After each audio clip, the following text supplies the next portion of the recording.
Welcome back, watch fans, to the #1 channel when it comes to making big and hugely profits in watches. That's right, our entire focus is on finding those watches that you can wear and enjoy, but will also double and possibly triple in value or more in the next couple of years. Now, on the wrist, we got the JLC Dual Time. This is not one of those watches that will double in value. And we'll talk about that in just a second. But look, if you've been following our channel, you know that we've given you how many big winners, how many huge winners have we had? We've had the Patek 3940 that's doubled, the AP Royal Oak Owl that's more than tripled, and of course the AP Cobra. We told you about that watch last year. It was 8 grand. Today it's 30 grand, 40 grand. And actually that one is probably topped out. If you do own an AP Cobra, you got to dump that before everybody figures out that it's just a hype. It's kind of a niche hype watch. It's basically a total piece of crap. But it was deeply undervalued a year ago, and the geezer watch trend still has a little bit of room to run, but you want to get out of those. Now, look, we're going to be talking about the next big winner. We're going to be talking about big, hugely priced trends in this video. So pay close attention. We're going to be bringing you more low-quality content. That's right, we bring you low-quality content. We bring you C-class content for a D-class audience. Unbelievable but true. Now, make sure you click the like, subscribe button. I'll just give you a quick rundown on the JLC. This watch, we've talked about this before. I'll just give you a quick recap in case you're new to the channel. JLC Dual Time. Yeah, this is it's not going to double. It's basically just a deep value watch, which is compounding at roughly 10% a year. You want to, by the way, if you get JLC, make sure you get the gold. Make sure you get the ones which have the full gold deployant, because one of the big drivers in that watch, again, why do we like gold watches? Dress watches specifically. Dress watches, anything on a strap should be gold, no steel. Why? Well, you see what's going on with gold. I'm very bullish on gold. And by the way, we got our show sponsor today, which is the Queer Women of Color Media Arts Project. Unbelievable but true. The Queer Women of Color, and that's what's going on today. All right, so let's talk about big and huge trends in the market. One thing I want to talk about is that everything with watches, it runs in cycles. It's like a fashion cycle. Just like the art market, it's subject to changing cultural trends. That's right, unbelievable but true. So let me give you an example. Let me tell you exactly what I'm referring to.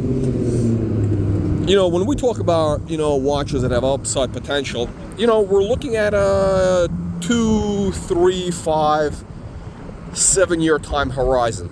I have no idea. Okay, I have no idea where things will be in 20 years. I have no idea if people will even be wearing watches. Who knows? I have no idea. The world might come to an end. I'm only looking at near term. Now, by the way, right now people are collecting watches. Will they be interested in watches? I think for the next 10 years we're good. Beyond that, I have no idea, literally. Now, let me give you an example of how rapidly things can change and why. Again, you need to understand the power of cycles. For example, the Patek Nautilus, the AP Royal Oak, those watches, we've talked about those before, and those are 50-year-old models. Okay, they were sort of lukewarm when they first came out in the 70s. Then they got a little bit of action in the 80s. Then they went ice cold. You could not give away a Nautilus or a Royal Oak for a period of 20 years, from the 90s up until circa 2010. They were basically dead money. All right. All of a sudden, they became hot. So you want to get into these things right when they start to move. I told you about the Patek Philippe Ellipse. That's right, the Ellipse, another watch, which was a big winner. We told you about that one for a little while now. I think 2 years ago we did our first video, and all of a sudden, I told you that it was going to be a big mover, but all of a sudden the Ellipse now has doubled in the last 6 months. That's right. Sometimes you got to wait a little bit, and then all the returns happen all at once. All right, so all the big returns usually happen in a period of, 18 to 24 months. Like you could be waiting 3 years for something to move, and then boom, it explodes like the Cobra, the AP Cobra. Now, by the way, if you're interested, we do have a Patek Philippe Ellipse 3582 available. 3582. Write that down. You Google it. That's right. You Google it. The 3582. 3582 is going to be a hot watch. It's we got one available for $11,500. That's going to be a $20,000 watch in the next 12 months. That's right. Unbelievable. But okay, so you're asking me, why am I selling it? Well, it's not mine, okay? It's not my personal watch. I do have an Ellipse personally, which I'm not selling, but the 3582 is available for purchase. It is not my watch. Why are we selling it? Because, we're in the business of buying and selling. We're not here to hold. That's it's a different side. You can't get high on your own supply. You understand that? You cannot get high on your own supply. If Tony Montana took that lesson to heart, he'd be doing okay. By the way, that watch, the 3582, does have some, let's just say, this came from a Miami collection. It does have some white powder on the dial, some dust. I'm not sure where that's from, but it came from a Colombian gentleman in the import-export business in Miami. So you figure it out. You Google it, okay? Just don't wear that watch when you're going through the airport. Those dogs, the drug-sniffing dogs, if you know what I mean. All right, let's talk about trends. Here's what you got to understand. Everything goes through cycles. I believe the Nautilus, Patek Nautilus, I've said this before, the Nautilus has peaked. The Nautilus has peaked, and I also believe the Royal Oak has peaked. Okay, now I have a Royal Oak. Am I going to sell it? No, I'm happy. I'm happy with it. But I do believe Royal Oak, for sure the modern, you do not want to be buying modern Royal Oak, okay? I think people are going to get very tired of it. I think the money is, if you're going to have a Royal Oak, nothing past 2010. Nothing past 2010. If you're going to go with the Royal Oak, at least you want to get a complication pre-2010, meaning a dual time, an owl, day, date, moon phase, or anything pre-2010. Beyond that, I think it's dead money. Now, here's what I mean. Again, let's use art as an example. In circa 1910, you go back 110 years, and there was an artist. His name escapes me. Meissonier, I forget. He was a guy who basically, again, he was painting. He was a 19th century artist, highly respected. This guy was number one. He was like the equivalent of today. I don't know who's like a hot contemporary artist. I don't even. I'll just use a name that you tomato cans will recognize. All you tomato cans and crayon eaters, like Banksy. Okay, think of Banksy. Even though Banksy is a piece of shit, totally overrated, and you want to be out. Banksy, that garbage, it's a one-trick pony. You look at a Banksy, okay, it's a joke, ha ha ha, funny. It's ironic, okay, I get the irony, but you know what? The humor bullshit does not have staying power, okay? It does not have multi-generational staying power. With art, you want to have something that's going to, have staying power, something that's going to look good. People are going to be interested in, they're going to relate to. It's going to be relevant 100 years from now, that your grandchildren or your great-grandchildren will look at it and say, wow, that's pretty cool. Now, the Banksy thing is, again, it's a one-trick pony. People are not going to understand it 100 years from now. Now, the artist I'm talking about, he was huge, and he painted like cavaliers. And, 19th century, like genre painting. The guy was excellent. Technically excellent artist. The name escapes me, but he was selling for the equivalent today of I think one of his paintings was going for, I don't know, was it 10 grand, 100,000 in 1910? In 1910, okay, we're talking about 100. So it's the equivalent of like, let's just say 3 to 5 million in today's money. 3 to 5 million in today's money, okay, in 1910. Now, You could have bought that in 1910. Okay, and by the way, all the big collectors, the robber barons. I mean, if you look at any big collection, you go to the Wallace collection in London. You know, you got a bunch of them. You get any major collector of the late 19th century into the 1920s had this guy's stuff. Okay, and yeah, beautiful work, right? But at the same time, in 1910, what else was available? Okay, in 1910, you could have bought, you know, all the top impressionists. You could have bought, you know, I don't know, Monet, Renoir, Van Gogh, or Van Gogh, as the Dutch pronounce. I don't know how they pronounce it. These Dutch people with their wooden shoes. I don't know how they pronounce it, but Van Gogh. Let's call him Van Gogh, the guy with the ear. Van Gogh, well, you know, all the impressionists. You could have gotten them for less money than this guy. It was less. I mean, you know, in 1910, actually, the impressionists were kind of. They were okay. There was a bit of a, you know, they were cooling off a little bit, but, you know, people were looking at new things. But also in 1910, you also had a guy named Picasso. You ever heard of Picasso? Picasso was just starting to get going. Picasso. You could have gotten Picasso in 1910, 1920s, Braque. You could have gotten all these really important artists for nothing, for basically nothing. Now, flash forward to 1950, okay? By 1950, 1960, you know, Picasso was pretty hot, okay? I mean, we're not talking about today's money, but it was, you know, the equivalent of let's say low million in today's money, maybe 500 grand in today's money. Maybe I'm wrong. Maybe in the six figures. Definitely in the six figures. The other guy, the guy I'm talking about, the Cavalier guy, his market was already starting to decline. Now look today, 2020. What are we in? 2025, right? We're in 2025, the AI age. We're in the AI age. Self-driving cars, unbelievable. True. Take a look at this. They got a whole parking lot full of self-driving cars. They're robots. There's robots driving these cars. I mean, these cars are driven by robots. You get in and they take you direct to Chomo stand. These cars are like a one-way. I wouldn't get into it. That's the Matrix. The Matrix. Okay, the Matrix operates. And you get in, and the Matrix takes control of your mind. So when you wear an Apple Watch, you have an Apple Watch on your wrist. The Matrix takes control of your mind. Now, we're 2025. Let's take a look at the art values, okay?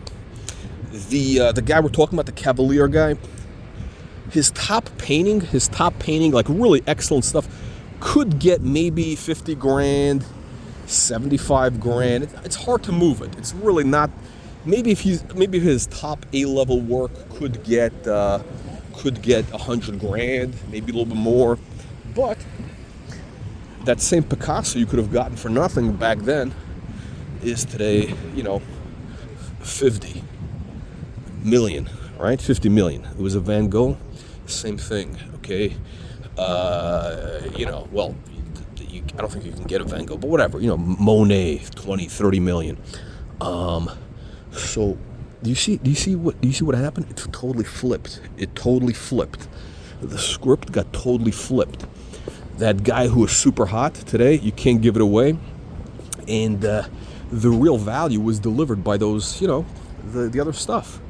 Now, what's going to happen 100 years from now? I think the impressionist stuff is still going to be good, but there's other stuff. I think, which is, you know, again, cultures change, everything changes. And so that's why I'm saying with the watches, you got to understand that it's a constantly shifting market. Nothing is static, okay? You know, what you like today, okay? For example, look at this. This is the Porsche. What is this? I don't even know what this is, but I know these are like the hot car. This is kind of like a hot car or something. I don't really get it. You know, they vibrate. They make all sorts of vibration. It's like a tomato can, right? You get in that, you feel like you're in a tomato can. But, you know, I don't know. Will people be interested in cars, collecting cars in 20 years? I don't know, because look, the kids today, they're not into cars, right? You got to look where the next generation is going. The people who are 20 today, right? Gen Z, whatever they are. the Gen Z, they want to be driven by robots. They're part of the matrix, okay? They're going to be slaves of the matrix, and they're going to be driven by robots. They're going to be driven, driven to Chomo stand in those, self-driving cars. So I actually think that, right now, you want to be loading up. You want to be loading up on 12-cylinder cars. We're talking about, 2008, 10, 12 Bentleys. Okay, that's probably the last of the real cars. You're getting reliable 12-cylinder stuff like that. Relatively modern. Okay, but we're not here to talk about cars. We're here to talk about watches, right? So, back to the watch thing. So the point is that the market is constantly shifting. So nothing is for sure, and you got to look for what's going to be the next big thing. And that's what this channel is all about. That's why you got to click the join, the like, subscribe button. You got to become a member, a paid member. Okay, you got to become. By the way, when you become a paid member, you become an aristocrat. That's right. Your official title is going to be Baron. Baron. That's going to be your official title on the channel. And one thing I got to tell you something. One of the advantages, not only are you going to have access to our top secret content, you're going to have the top secret content. You'll have on our live streams, everybody will know that you'll get obviously first priority service on our live streams. We'll even give you a free watch collection review, maybe, if you send an email to brutalwatchreviews@gmail.com. And one thing I got to tell you, women love aristocrats. Just look at that Prince Harry. This guy's a mooch bum, Prince Harry. But look what happened. Women were throwing themselves at him. He got this Meghan Markle. Now Meghan Markle she's a pretty good looking, she's like a little minx. She's a little hot little minx, this little Meghan Markle. Now, she's obviously a little bit nutty. But what do you expect? But listen, Prince Harry was doing pretty well, before this Meghan. So this just goes to show you. And look at his uncle. That's, what's his name? Andrew, Prince, all these guys. I mean, Prince Andrew, that's the sweaty guy who's the brother of Prince Charles, if I'm not mistaken. So that guy was also getting a lot of ass. Why? Because he's a prince. Here, you become a baron, which is, not exactly a prince, but look, I'll tell you what, if you send enough money to the channel, you send us some extra cash, we'll make you a prince. We'll make you a marquis. That's right. You could be a marquis. You could be the Marquis de Sade, the Marquis de Patek, Marquis de Rolex. Okay, that's what you could be. You don't want to be like that guy Peasant Philippe or Pedo Philippe, like we call him, Pedo Philippe.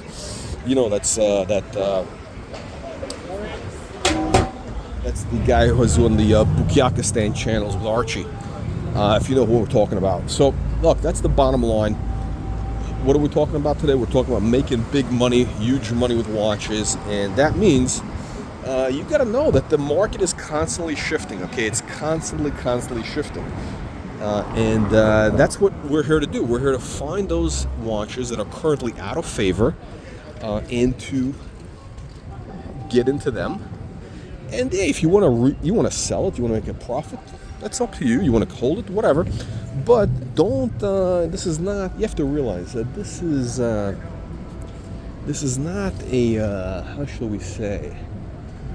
Nothing is permanent. Okay, so everything is. When we tell you about something that's moving, it's not. It doesn't mean that it's going to be going up for the next 1,000 years. Okay, there's a cycle.